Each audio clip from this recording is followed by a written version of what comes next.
इस वीडियो में हम अपने विद्यार्थियों को कुछ संस्कृत में फलों के नाम बताएंगे जिन्हें हमारे विद्यार्थी बहुत ही आसानी से याद कर सकते हैं। तो आइए हम शुरू करते हैं। पहले हम हिंदी बोलेंगे, उसके बाद उसकी संस्कृत बताएंगे। आम को संस्कृत में आम्रम बोलते हैं। फिर क्या है?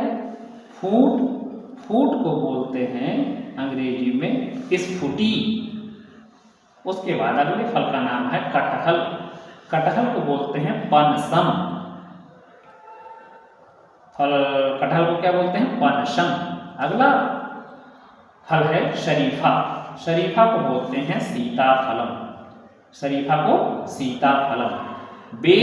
बेर को बोलते हैं बदरी।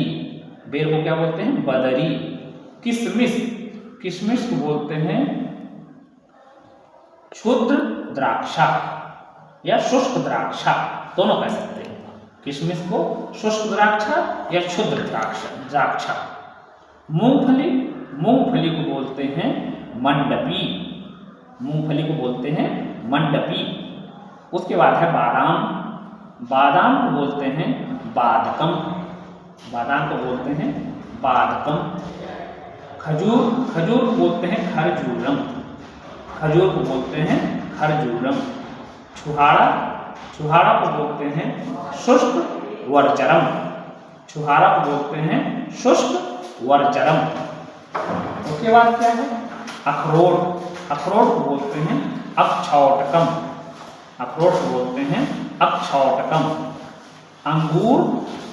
को बोलते हैं द्राक्षाफलम। सेब को बोलते हैं बदरम। फिर है नाशपाती को बोलते हैं रुचिफलम।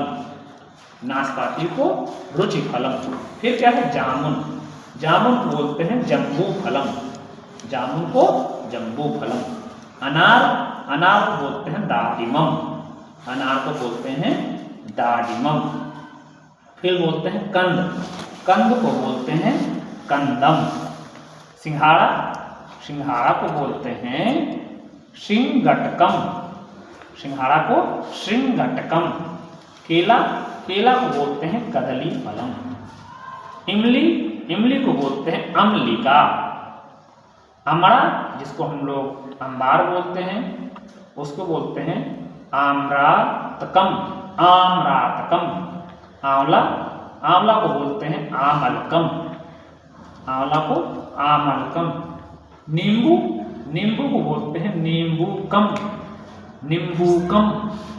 उसके बाद क्या है? दाक को बोलते हैं द्राक्षा। फिर क्या है? ककड़ी को बोलते हैं कालिंगम।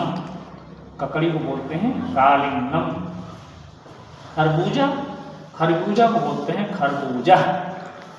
नारियल को बोलते हैं नारिकेलम। नारंगी को बोलते हैं नारंगम।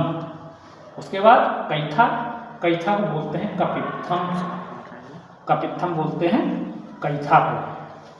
और अमरूद को बोलते हैं बीजपूरकम या दृढ़ बीजम। ये हमारे कुछ फलों के नाम थे जिसे हमारे विद्यार्थी पढ़ करके सुन करके याद करेंगे। धन्यवाद।